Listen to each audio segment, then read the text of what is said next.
Good morning students. We are discussing the particle nature of electromagnetic radiation और light waves. हम पढ़ रहे हैं लाइट का ये इलेक्ट्रोमैग्नेटिक रेडिएशन का पार्टिकल नेचर, ठीक है। तो ऐसे तीन फिनोमेना थे जिसको वेव, अगर हम इलेक्ट्रोमैग्नेटिक रेडिएशन को वेव मानते थे तो ऐसे तीन फिनोमेना थे जिसको वो एक्सप्लेन नहीं कर पाया। तो पहला फिनोमेना था ब्लैक बॉडी रेडिएशन, जिसको हम पढ़ चुके हैं। आज हम पढ़ेंगे फोटो इलेक्ट्रिक इफेक्ट, ठीक है। फोटो इलेक्ट्रिक इफेक्ट को भी अगर हम इलेक्ट्रोमैग्नेटिक रेडिएशन को वेव मानते हैं तो ये वाला एक्सप्लेन नहीं हो पाता है, ये वाला फिनोमेना। पर अगर हम इलेक्ट्रोमैग्नेटिक रेडिएशन को पार्टिकल मानेंगे तो ये जो फोटो इलेक्ट्रिक इफेक्ट है वो ईजिली एक्सप्लेन हो जाता है, ठीक है। इसलिए फिर हमने सोचा, मतलब बहुत सारे साइंटिस्ट थे, उन्होंने सोचा कि नहीं, इलेक्ट्रोमैग्नेटिक जो रेडिएशन है वो पार्टिकल हैं, वेव नहीं, ठीक है। पर आज हम क्या लेते हैं, हम बोलते हैं कि इलेक्ट्रोमैग्नेटिक रेडिएशन का दोनों ही नेचर है, sometime it behave as a wave and sometime it behave as a particles, ठीक है। तो फोटो इलेक्ट्रिक इफेक्ट एक ऐसा इफेक्ट है जो ये शो करता है कि जो इलेक्ट्रोमैग्नेटिक रेडिएशन है उसमें पार्टिकल नेचर होता है, ठीक है।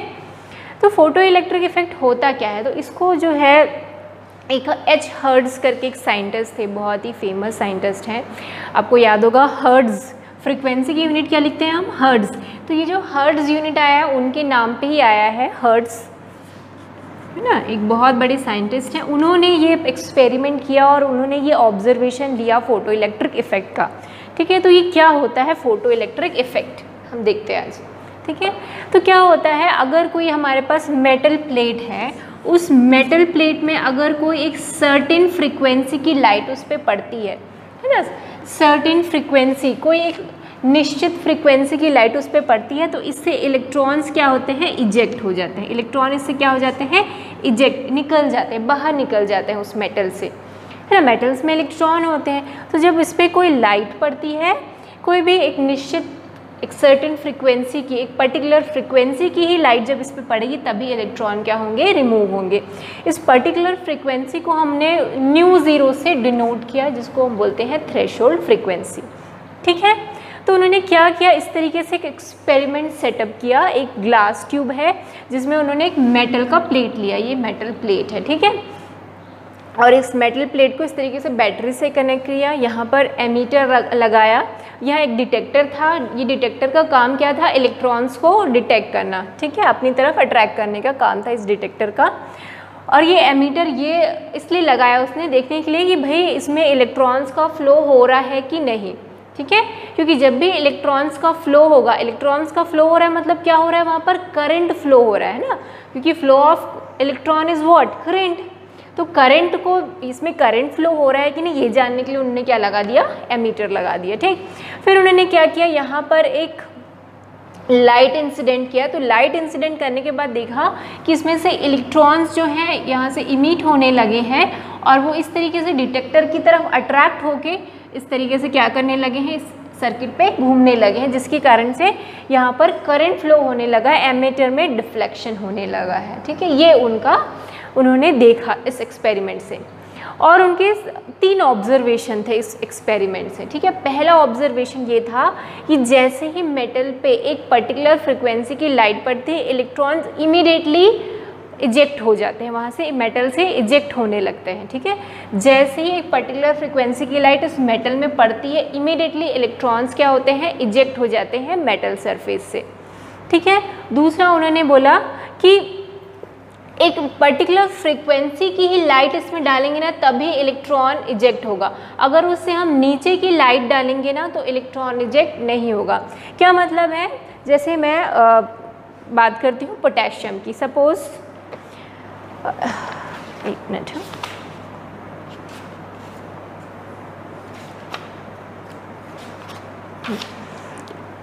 बाई चांस ये मेटल जो है वो पोटेशियम मेटल है, ठीक है। पोटेशियम मेटल उन्होंने लिया, ऐसा मैं बता रही हूँ आपको। सपोज़ ये उन्होंने एक लिया, पोटेशियम मेटल लिया, उसके बाद उन्होंने फ्रीक्वेंसी, एक पर्टिकुलर फ्रीक्वेंसी की इस पर लाइट इस पर इंसिडेंट कराई। सपोज़ उन्होंने 2 × 10⁻14 हर्ट्ज़ की लाइट इसमें इमिट कराई, इसमें इंसिडेंट कराई, ठीक है। यहाँ से जो लाइट आ रही है उसकी फ्रिक्वेंसी क्या है 2 × 10⁻14 हर्ट्ज़। जब उन्होंने इस फ्रिक्वेंसी की लाइट इस पर डाली ना तो कोई इलेक्ट्रॉन फ्लो नहीं हुआ। फिर उन्होंने क्या की, फ्रिक्वेंसी बढ़ाते गए, तब तक बढ़ाए जब फ्रिक्वेंसी इतनी आ गई।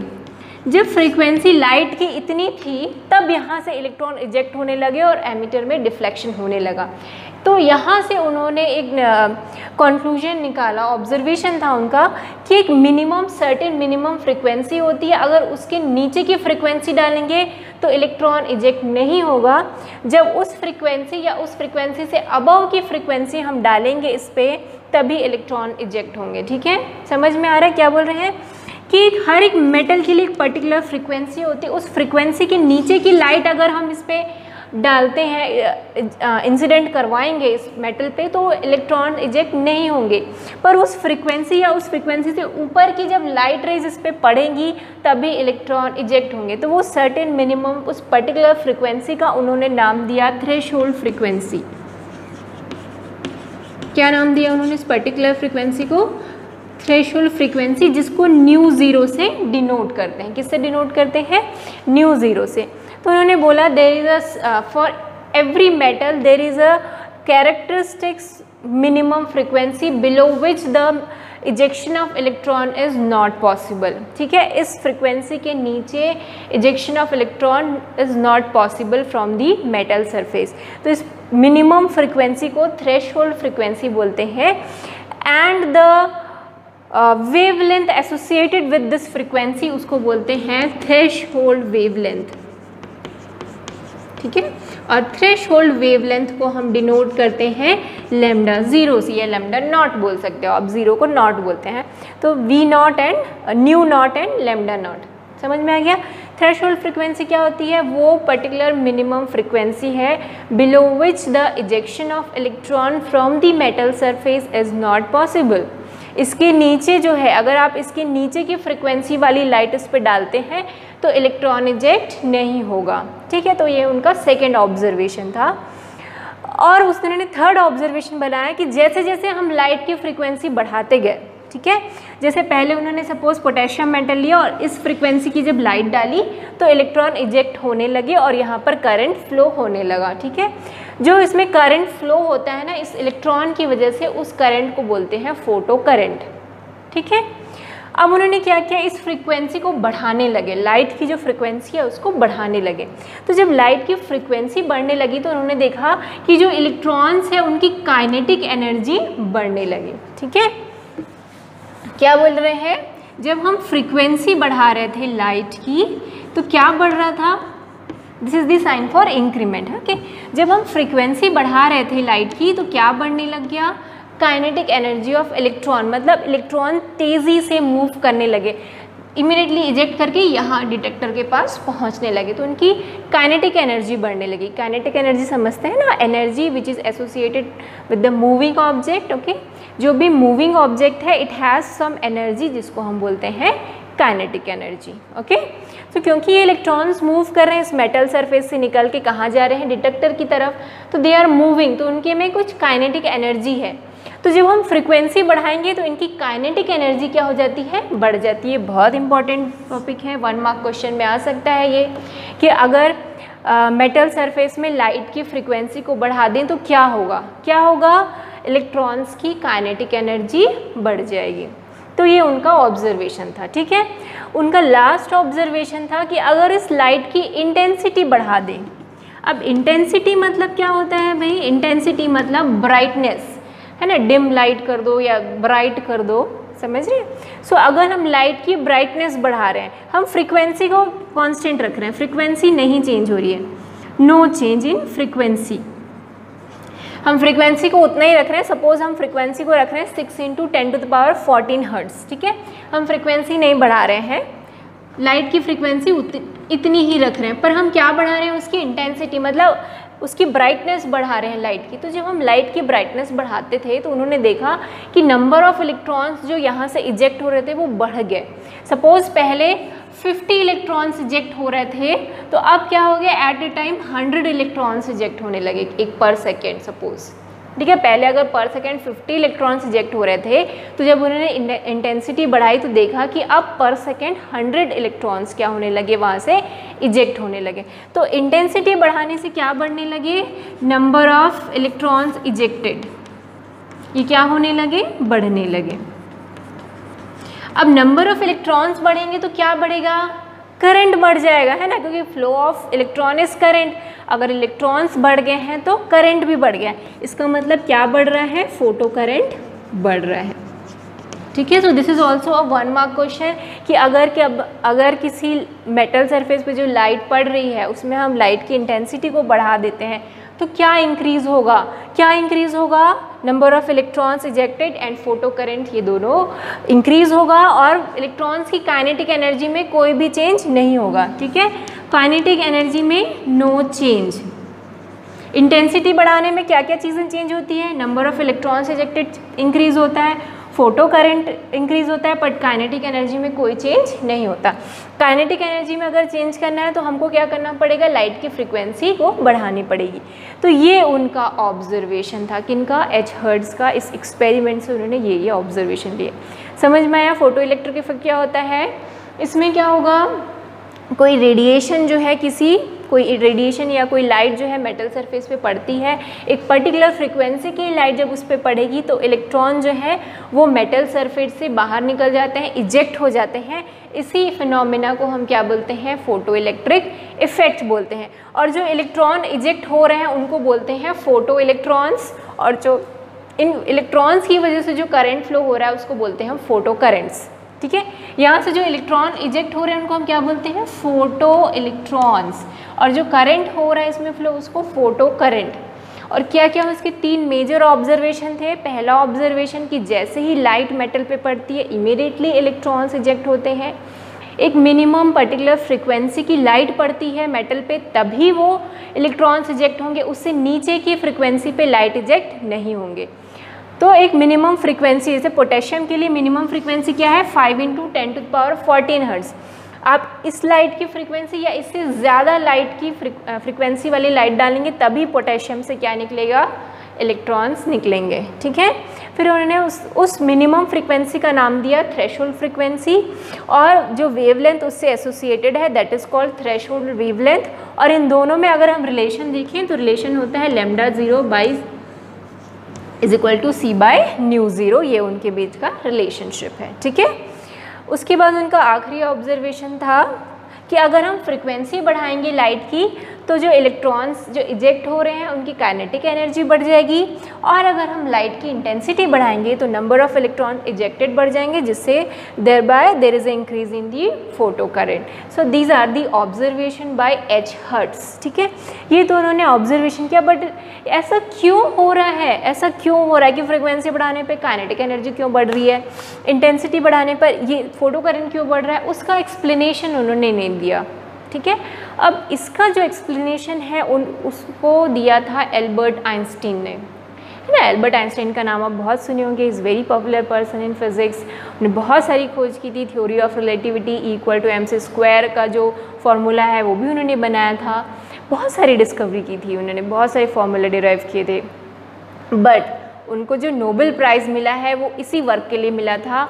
उन्होंने फोटो इलेक्ट्रिक इफेक्ट का एक्सप्लेनेशन दिया था कि ये जो फिनोमिना है ये क्यों हो रहा है, और एक इक्वेशन भी दिया उन्होंने जिसकी वजह से उनको क्या मिला, नोबेल प्राइज़। तो अब हम पढ़ते हैं explanation of photo electric effect by Albert Einstein. Okay, photo electric effect explanation by Einstein. अब भाई आइंस्टाइन ने एक्सप्लेनेशन दिया है, ऐसे वैसे तो समझ जाएगा नहीं, है ना, तो बहुत ही ध्यान से सुनेंगे। आइंस्टीन की बातें ऐसे भी पहले जब उन्होंने थ्योरी ऑफ रिलेटिविटी दी थी ना तो आधे लोगों को तो समझ ही नहीं आई थी, और आज भी समझ में नहीं आती आधे लोगों को, हमको भी नहीं आती। ठीक है, तो क्योंकि ये आइंस्टीन ने दी हैं तो इनकी बातों को तो सुनना ज़रूरी है, और बहुत ध्यान से सुनेंगे क्योंकि इसके लिए उनको नोबेल प्राइज़ मिला है ना। तो ऐसी वैसी बात तो होगी नहीं जिसके लिए नोबेल प्राइज़ मिल गया, बड़ी बड़ी बातें हैं इसमें, तो बहुत ध्यान से सुनेंगे कि क्या बोला गया है भाई आइंस्टाइन ने। तो आइंस्टाइन ने बोला कि लाइट कंसिस्ट फोटोन, लाइट में होते हैं फोटॉन्स, ठीक है। जैसे इससे पहले हमने बोला था कि लाइट जो है वो किससे बना हुआ है, पैकेट्स ऑफ एनर्जी से बना हुआ है। इससे पहले वाले वीडियो में बताया था कि जो लाइट्स हैं it is made up of packets of energy, जिसको हम क्या बोलते थे, क्वांटम बोलते थे, है ना। एक पैकेट ऑफ एनर्जी को हम क्या बोलते थे, क्वांटम। आइंस्टाइन ने क्या बोला, ये क्वांटम को क्या बोल दिया, फोटॉन, कि लाइट में क्या होते हैं, ऐसे फोटॉन होते हैं और हर एक फोटॉन की एनर्जी होती है h न्यू, ठीक है। जैसे क्वांटम की एनर्जी होती थी ना, हर एक क्वांटम की एनर्जी हमने बोला था h न्यू, तो इन्होंने भी बोला कि भाई जो लाइट है वो उसमें फोटॉन्स होते हैं, ठीक है। इस तरीके से लाइट में बहुत सारे फोटॉन्स होते हैं और एक फोटॉन की जो एनर्जी है h न्यू, तो सपोज में 10 फोटॉन है तो उसकी एनर्जी क्या हो जाएगी, 10 इंटू h न्यू हो जाएगी, ठीक है। तो इस तरीके से लाइट में फोटॉन्स होते हैं, हर फोटॉन की एनर्जी h न्यू होती है। और उन्होंने बोला 1 फोटॉन इजेक्ट ओनली 1 इलेक्ट्रॉन, जब एक फोटॉन किसी मेटल सरफेस पे पड़ता है तो वो एक ही इलेक्ट्रॉन को क्या कर सकता है, इजेक्ट कर सकता है।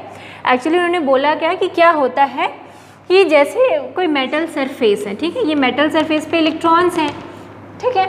अब ये जो फोटॉन जब इस पे आके पड़ता है, ये कोई फोटॉन है इस मेटल पे आके पड़ता है, तो इस फोटॉन की एनर्जी क्या है, h न्यू, ठीक है। तो इस फोटॉन की जो एनर्जी है h न्यू, वो क्या करता है, ये फोटॉन उस एनर्जी को इस इलेक्ट्रॉन को दे देता है, ठीक है। जो फोटॉन अपनी एनर्जी किसको दे दिया, इलेक्ट्रॉन को। जैसे ही photon strikes on the surface of the metal, photon जो है मेटल के सरफेस पे पड़ता है, वो अपनी एनर्जी किसको दे देता है, इलेक्ट्रॉन्स को दे देता है ना, क्योंकि हमने पढ़ा है एनर्जी कंजर्वेशन का रूल है कि जो है energy can neither be created nor be destroyed, only it can be transferred, सिर्फ ट्रांसफ़र हो सकता है, ठीक है। तो फोटॉन ने अपनी एनर्जी किसको दे दी, इलेक्ट्रॉन को दे दी, ठीक है। तो इस तरीके से यहाँ पर एनर्जी ट्रांसफ़र होता है और एक फोटॉन एक ही इलेक्ट्रॉन को इजेक्ट कर सकता है, ठीक है। तो यहाँ पर जैसे मैंने पहले बताया था ना कि अगर हम इंटेंसिटी बढ़ाते हैं फोटॉन लाइट की, है ना, अगर लाइट की इंटेंसिटी बढ़ रही थी तो क्या बढ़ रहे थे, नंबर ऑफ इलेक्ट्रॉन्स बढ़ रहे थे इजेक्टेड, ये बताया था मैंने, नंबर ऑफ इलेक्ट्रॉन्स इजेक्टेड बढ़ रहे थे।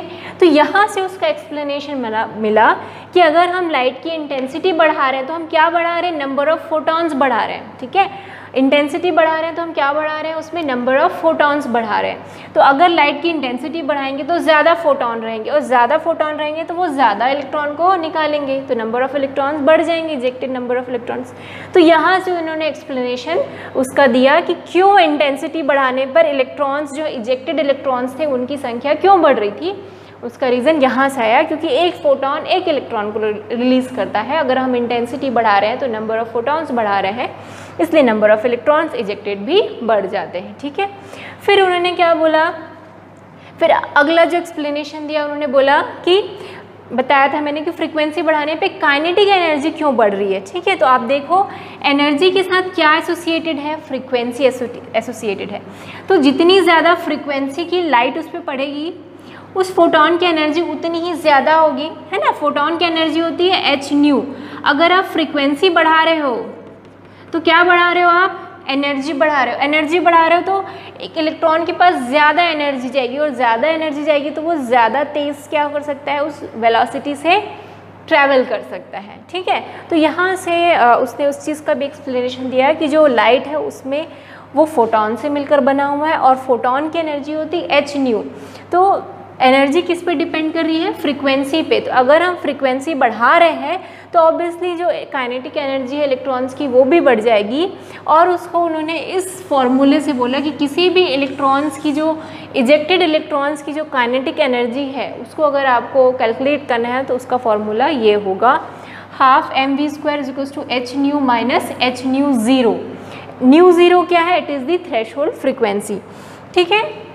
ये जो h न्यू ज़ीरो है ना, इसको बोलते हैं वर्क फंक्शन। क्या बोलते हैं, h न्यू ज़ीरो को वर्क फंक्शन बोलते हैं। इसको W0 से डिनोट करते हैं। वर्क फंक्शन क्या होता है, minimum energy required to eject an electron from the metal surface, है ना। अगर किसी इलेक्ट्रॉन को आपको यहाँ से इजेक्ट करना है मेटल से तो we need some minimum energy, कि भाई इतनी एनर्जी का फोटॉन तो उस पर पढ़ना ही चाहिए तभी वो इलेक्ट्रॉन वहाँ से इजेक्ट होगा। तो उस मिनिमम एनर्जी जो रिक्वायर्ड है उसको हम बोलते हैं work function and it is given by W0, ठीक है। जैसे दो लोग हाथ पकड़े हुए हैं, ठीक है, आप उन दोनों के हाथ को छुड़वाना चाहते हो तो आपको एक मिनिमम एनर्जी चाहिए, तभी आप दोनों के हाथ को छुड़वाओगे। और आप दोनों को छुड़वा के उनको धक्का भी देना चाहते हो तो आपको और ज़्यादा एनर्जी चाहिए, है ना। पर अगर दोनों के हाथ को छुड़वाना है तो एक मिनिमम एनर्जी रिक्वायर्ड है। इन दोनों के बीच के जो बॉन्ड है उसको आप पहले तोड़ोगे, ठीक है, तो वो जो बॉन्ड तोड़ने के लिए जो एनर्जी है उसी को हम क्या बोलते हैं, वर्क फंक्शन। क्योंकि जो इलेक्ट्रॉन्स हैं वो इस तरीके से न्यूक्लियस से क्या है, फोर्स ऑफ अट्रैक्शन से बंधे हुए हैं। अब आप चाहते हो कि ये जो इलेक्ट्रॉन्स हैं यहाँ से बाहर निकल जाए, तो आपको क्या करना पड़ेगा, जो ये न्यूक्लियस और इलेक्ट्रॉन के बीच का फोर्स ऑफ अट्रैक्शन है पहले उसको ब्रेक करना पड़ेगा। तो उस फोर्स ऑफ अट्रैक्शन को ब्रेक करने के लिए हमको एक मिनिमम एनर्जी की ज़रूरत होती है। उस मिनिमम एनर्जी को ही हम क्या बोलते हैं, वर्क फंक्शन। अब आपको इसको, अब इलेक्ट्रॉन रिजेक्ट तो हो गया, अब इसको आपको काइनेटिक एनर्जी देनी है तो आप फ्रीक्वेंसी बढ़ा दो, ठीक है, तो उसकी काइनेटिक एनर्जी बढ़ने लगेगी। और किसी भी इलेक्ट्रॉन, जो इजेक्टेड इलेक्ट्रॉन है उसकी काइनेटिक एनर्जी को हम इस फॉर्मूले से निकाल सकते हैं। Kinetic energy equals to half mv²। This formula is not new for you, आपने पढ़ा हुआ है कि काइनेटिक एनर्जी क्या होता है, हाफ mv², है ना।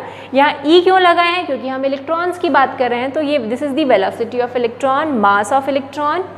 हाफ तो फॉर्मूले में ही आता है, तो हाफ mve में m is the mass of electron and ve is the velocity of electron. h new क्या है, it is the energy of photon, ठीक है, ये क्या है, energy of photon and this the work function.